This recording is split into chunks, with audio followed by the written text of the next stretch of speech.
Hello and welcome. My name is Petra and I'm the founder and CEO of Petra and Associates Consulting. I am super thrilled to be today in the lounge of SpatialChat with the CEO and founder, Almas Abulkhairov. And I'm very thrilled to show you this platform and to talk to Almas how this platform can help you in your learning and development projects. Welcome, Almas, to your own lounge. Hi, and welcome to our SpatialChat space. I prepared for this meeting. I'm happy to show you around. That's awesome, because I know from our conversations there's lots to SpatialChat, and we'll explore some of those features as we're talking. But before we dive in a sentence or two, how would you describe SpatialChat to somebody who has not ever experienced it? To people who haven't experienced SpatialChat, there was something always missing when the COVID hit and we all went remote with the tools like Zoom or Google Meet that we all used. That something was missing in Zoom calls while you were working in remote team or doing an online event. So we developed SpatialChat, which is an online meeting space to gather remotely for your online events, such as after parties or cocktail parties or online education classes. And of course, the remote team important meetings, such as the all hands, brainstorming, kickoffs, and whatever. That's how SpatialChat was created, a gathering place online that feels like in person. Mm-hmm. Just to quickly, and here it's very easy to share something with anyone in your space, such as another website, a note, a soundtrack for the background, for example, a file, multiple screen sharings, or embedded whiteboards that you can collaborate together. Mm-hmm. I think you're already speaking to a lot of the features that SpatialChat has. And now what we want to explore a little bit is how we can use these features if we are in a learning and development environment where you're either onboarding a team, or you might have a remote team, or you might have a hybrid team. And how do you manage that, which is always a big challenge. So when you said, when COVID hit, obviously that was a trigger for so many things. What are the recent trends in online learning that you think will impact the choice of systems that organizations have to make, and how they may be even combining systems? To my observation, while talking to our customers in this particular area, learning and development online gets more and more important each year because more and more teams adopt either fully remote or a hybrid mode of work. And there should be like reinvention of or adoption of the new standard of how to do this online. And the trends and the things people pay specific attention to are simplicity to onboard your team into the product. It should be like easy because it's a relatively new category for the product. It exists only for the third year now, which is like not a lot of time on a global scale. There should be a way to prepare all the content for the meetings, especially in learning development in advance. Like there should be like reimagined LMS kind of workflow here.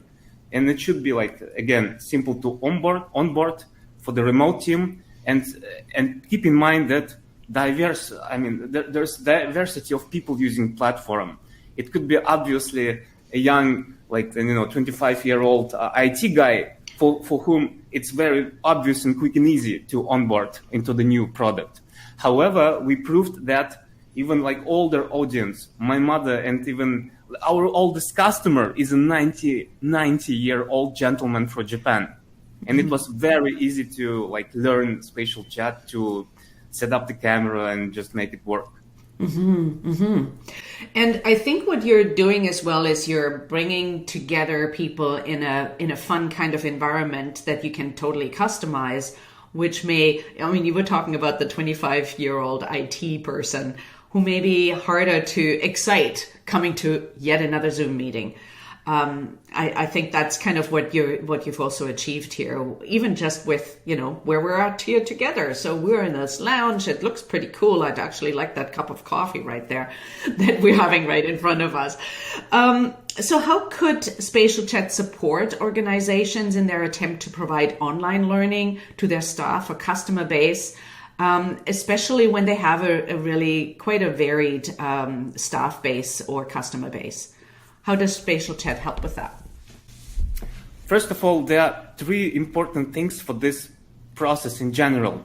First of all, the environment for learning and development should be comfortable, like feeling like in person. Mm-hmm. And that's the way it is right now. We are sitting on the isometric, like almost three-dimensional, but in reality two-dimensional space, like a virtual real estate that we feel like on the same background right now. Mm-hmm. Second thing that we should remember, in learning and development, there's a lot of collaboration stuff, like group work. Mm-hmm. So automatically there should be ability to embed a whiteboard or share multiple screencasts, or like emphasize like with drawing, for example, or ability to draw attention to the important area in the content right now. And the third one, each learning and development, majority of them involves spreading out in breakouts, and there should be an easy way to regroup. The most basic feature that we launched with is the proximity audio. We were actually there were two first companies in the world, and one of them were us, who implemented this. For example, if I move far away from you, my sound volume will start to decrease. And if I'm walking out too far,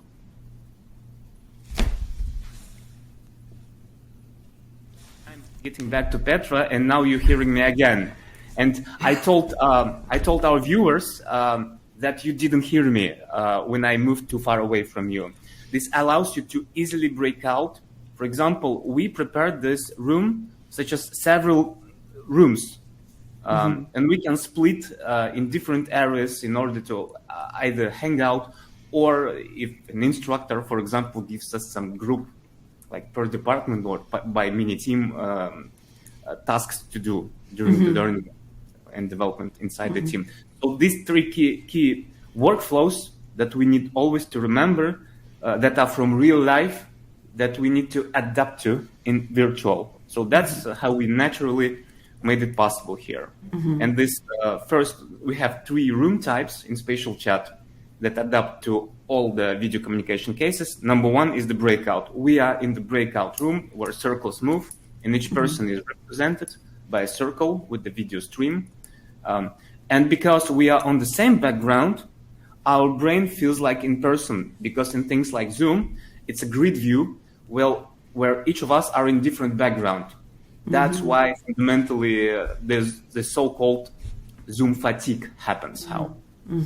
Here there is significantly less Zoom fatigue that allows you to make a 1 or 2 or even up to 3 hours productive and not too much exhausting learning and development session.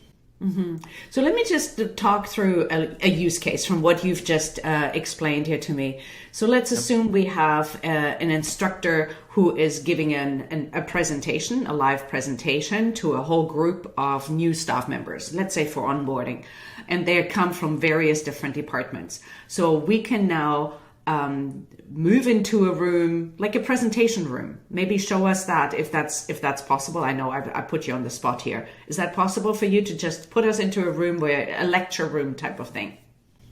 Yeah, there's a particular room for that. It's called the stage. Let's go to the stage room. It's on the right. You will see the stage. I can invite you over there. Yeah. Let's meet you there. Just click there.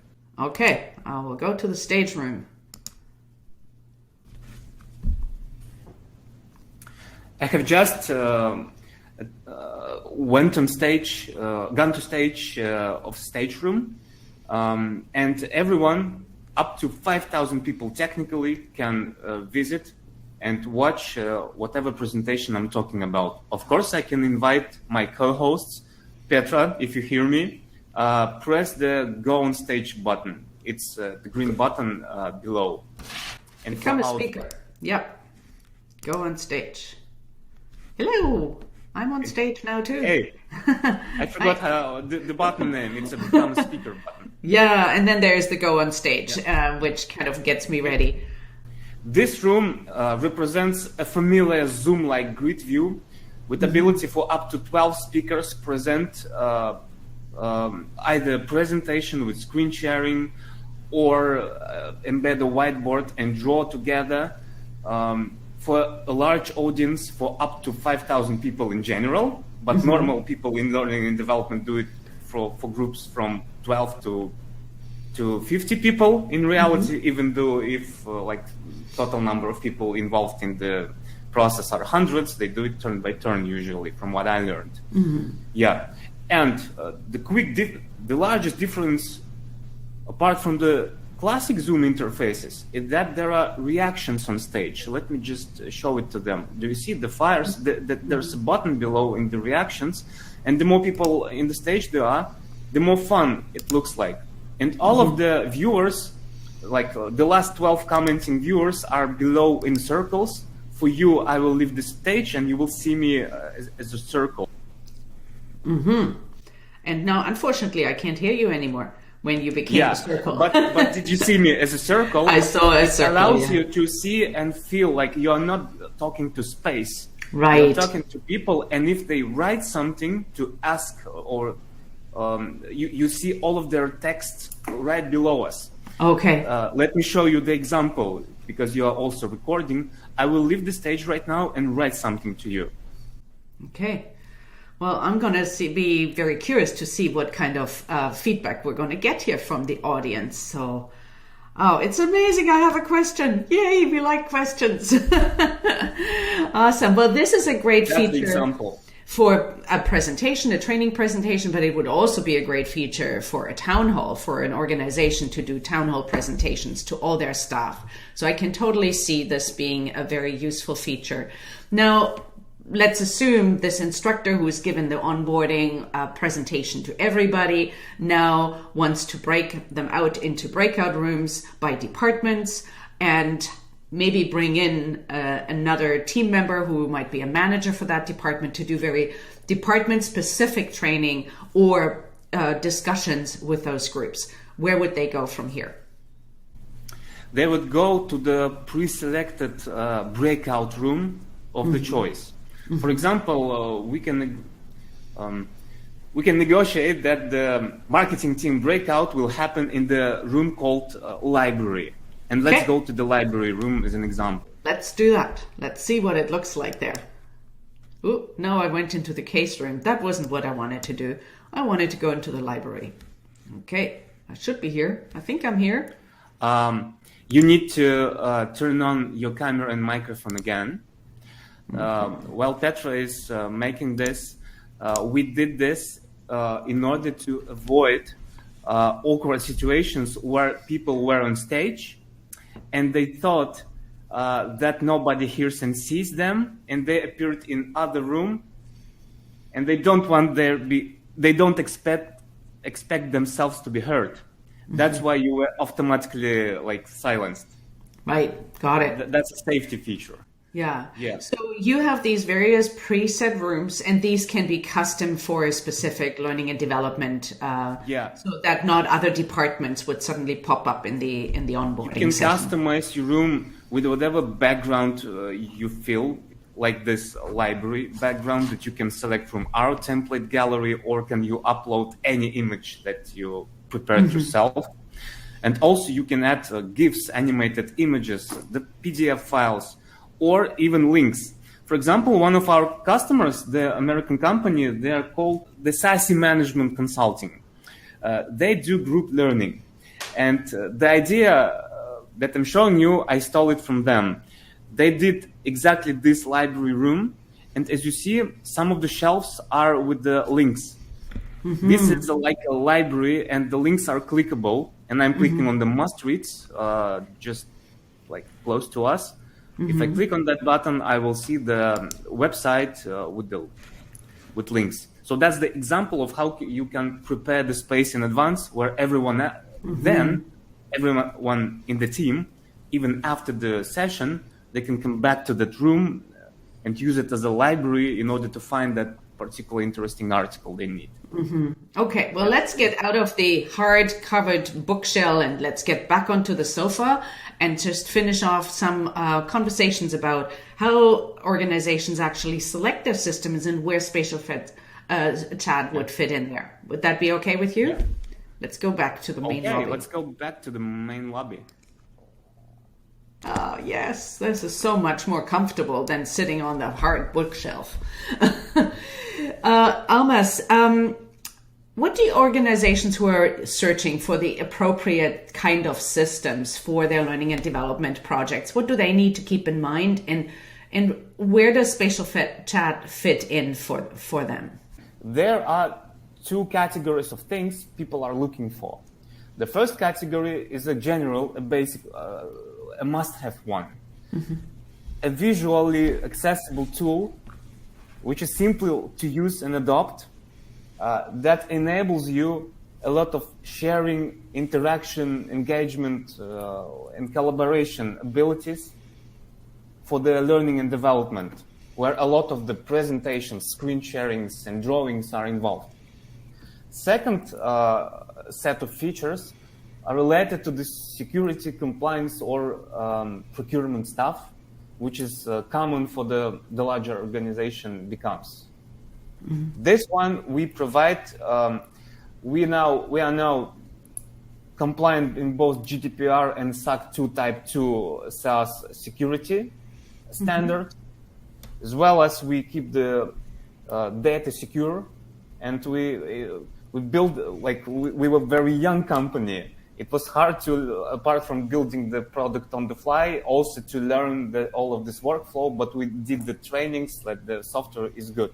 And we also were learning, it's a stupid thing, but we had to learn to sell to the largest organization, because small and medium businesses are like, it's just easy to put a credit card and get an electronic invoice, while in large organization, you need to go through the procurement, purchasing portal, vendor procurement, and so on.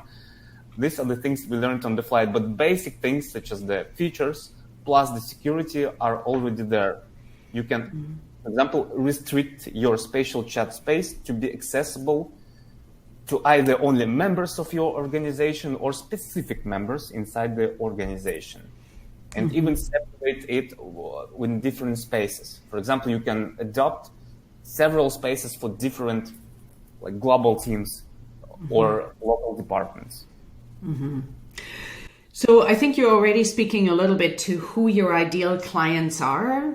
Yes, smaller organizations, but as well, really large organizations, maybe specific departments in those organizations.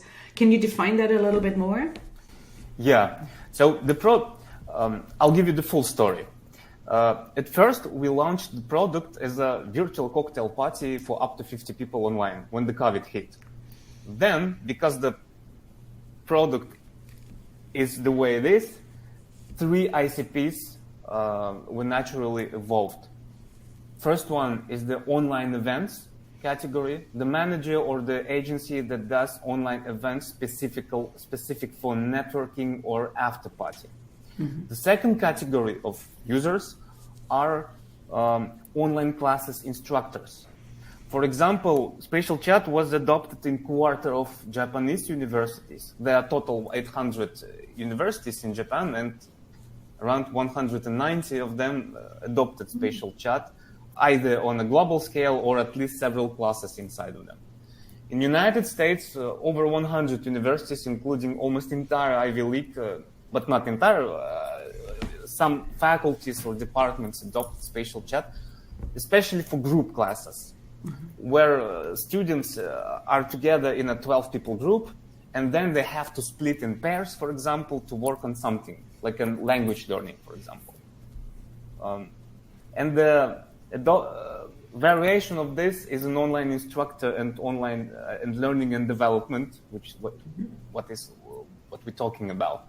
And the third category is the remote team. The small and medium companies who are fully remote, who have a lot of inside culture with the all hands on Fridays, a lot of brainstorming and creative sessions, code reviews, for example, or daily meetings. This is the category, number 3. So in case of the organization size, I still believe we can technically, and we do technically serve everyone, but we are super best for the small and medium sector. We can, if enterprises come to us, we happily sell, work with we happily show the product, sell, work with the procurement and so on, but we never specifically market it to them because that's another story. And we need to excel at least at something like in the beginning. Right. Like still being a young company. Still being a young company growing into that market. I can see that large organizations would probably start maybe with a team or 2, and then it grows within the organization as more teams will be added. And then maybe a more global rollout is happening. Now, talking about that, I think we've talked about some of your features, about your ideal user. You alluded a little bit to your strategies around pricing. So there is the real small, give us your credit card and you can buy a feature. And then there is the more larger procurement process. Tell us a little bit more about your pricing model. The pricing model is as following. You can register and sign up in SpatialChat for free. You have your space that you can configure. You have ability to have up to 5 people simultaneously on the call without the time limit of the call. There's no limit like in Zoom, for example. But you can invite almost everyone. You can invite 100 people. You can onboard the entire organization. It's just up to 5 people can be simultaneously at the very same time. Most probably, the good news is that we have become one of the largest customers worldwide with our video infrastructure provider. So I think we might be able to bump up this limit a bit in the nearest future. Then, the story splits in 3 cases. If you need to increase the capacity in order to run a large one-time event, we have a one-time event option, which we call Day Pass. It's on average, it's $2 per person per day. You just multiply it by number of people. We sell it in packages by 50 for the simplicity. And because of the largest objection was, I'm not sure how many people will come.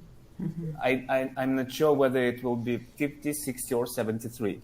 To simplify that, we reduced that. It was 3 per person. We reduced it to 2, but made it in packages. And the second story, if the team is using it regularly, it's a $7 per person per month. And that's it. Like Slack, same cost like Slack. And it's a bargain because Zoom, for example, is $15 per month per license, per employee. However, if it's an enterprise or a super large event organizer with many events, for which this Day Pass option throughout the year on the magnitude of hundreds, if not thousands of people, we have special pro plans. They range from I think 8,000 to more per year. They're in average very bargaining option on the scale of big number of events. That's the way it is. Okay, awesome. And how would a typical implementation seems to be pretty simple because you're giving them a code. It's an online system. There is nothing really to customize from their perspective, but maybe I'm naive and it is a bit more complex. Tell me more. So there's first of all, there's a feature-rich help center with the best practices of setting up your space. Second, every user of SpatialChat can ask for the demo session with some of our team members to help them on board. I think it's a 30-minute session in order to explain what are the features, how they work, etc. There are articles also in our blog showing how it can be done. But also you can select, in very near future, there will be templates, like one-click option to make it ready. Right now, it's very easy to understand that there is a customize button. You can customize the background. You can add some rooms. You can add some content. You can pin elements so that they are there forever. That's how people adopt. Mm-hmm. The funniest part is that technically the product is capable to replace Zoom. However, there is a thing called habit. So people have habit for classic video call products. So how people perceive spatial chat at first, almost all of them, is a special meeting product, like a learning and development session product, an after party product, an all hands product. After one or two such sessions, people understand they can use spatial chat for everything else, for every other communication. Mm-hmm. So that's the story. Mm-hmm. Awesome. So the implementation, the learning curve is pretty low. It's not, you don't need to do a lot of customization apart from setting up your various rooms, naming them, and giving your team members access. Indeed. And the proof of that, you can Google it yourself. When we launched, we didn't have neither terms of services, no privacy policy, no help center, no explanation. Our users wrote manuals themselves for everyone else in the community. Mm-hmm. Because it was super easy to understand the product if you just spent 3 minutes. Yeah. All right. So what I just learned is that the onboarding learning curve is pretty low. That means that people can get onboarded very quickly. The setup can be done very quickly, which is fantastic. Now, what we've talked about, though, is that spatial chat very much is for that live interaction. And many organizations also have asynchronous learning programs that they would normally serve through their learning management system. So how does the user switch between their learning management system, where they may have a self-directed training, and then go into the live session using spatial chat? So the deep integration itself with the LMSs of our spatial chat product is in our roadmap, and hopefully it will be released somewhere next year. However, our LMS users, who are our customers as well, they recommend to use spatial chat links, which are always on and never change, and put them directly inside the LMS connected with the class or a lesson. Mm-hmm. That's the way around, and that's how people use it. And it works very well. Yeah, that's a great way to do it. Now, we talked about your pricing model already, but so in wrapping up, what is one thing that you would like your clients to know before they even come to you? Because we are a new niche category video call product, people only thought that only things like Zoom or Google Meet exist and nothing can be better. It's impossible to make it better. I hope that people would know that online meetings can be fun, engaging, and productive, and less fatigue. And there's a new video call meeting category in the world right now. There's another way. There's a better way than Zoom. Awesome. So I hope that there is a bar that we can now go to for our after party, but I'm wrapping it up. I thank you so much, Almas, for showing us around your spatial chat facilities, introducing to us a new way of meeting life, and really making us think about how we can use these features that you offer in our learning and development environment. If you as the viewer, listener are interested in learning more about spatial chat, you will find the links on my website to learn more and also to request a demo and meet Almas in person. I tell you, it's fun. Thanks so much, Almas. And the pleasure was mine. Thank you.